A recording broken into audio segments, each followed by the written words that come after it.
and the victims were never compensated.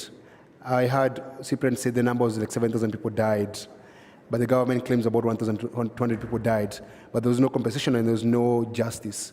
And the difference between that time and this movement is that one of the things that people are saying in the streets is that we must have accountability, and we must have justice, and we must have reparations.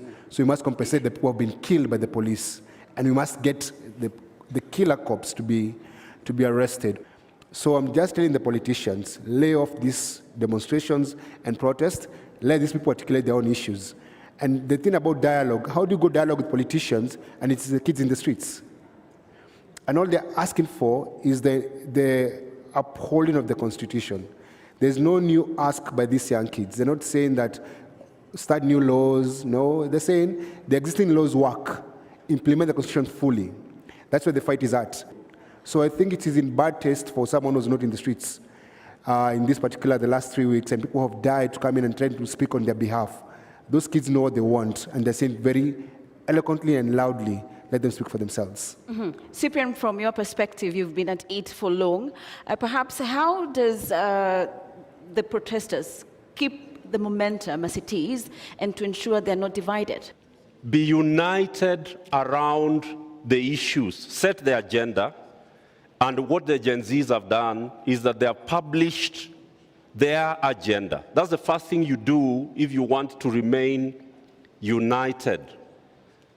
That's very, very important, that the agenda is clear, you publish it, and you own it. They have even said that the leader is the issues. The issues are their leader. The second thing you do to keep a movement together is that you hold everybody accountable who is involved in the process and in the struggle. And the young people have managed to do things we were unable to do. I don't want to give you details, but let me tell you one story. In the year 2000, we were 1,500 of us here, and we only had 2 mobile phones, James Orengo and Munuve. And a priest, a reverend, I don't want to name him today, asked for Munuve's handset. He didn't know, don't name them. And he went out there to speak, but he did not know how to operate the mobile phone. But it was State House which was speaking to him. So when Munuve was given back his phone, he realized that it is State House which had been speaking to the convener of the meeting. That's why I didn't want to name him. And so you have to ensure that the infiltrators do not divide you. And that's why I'm really saying kudos to Gen Zs, because they have identified the infiltrators and they have ensured that they are flashing them out. That is extremely important.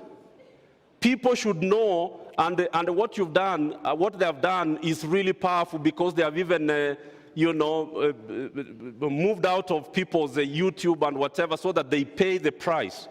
Which some of these things, we didn't have these things in our days. Finally, which is what I want to really speak to, the Gen Zs do not know how to deal with it.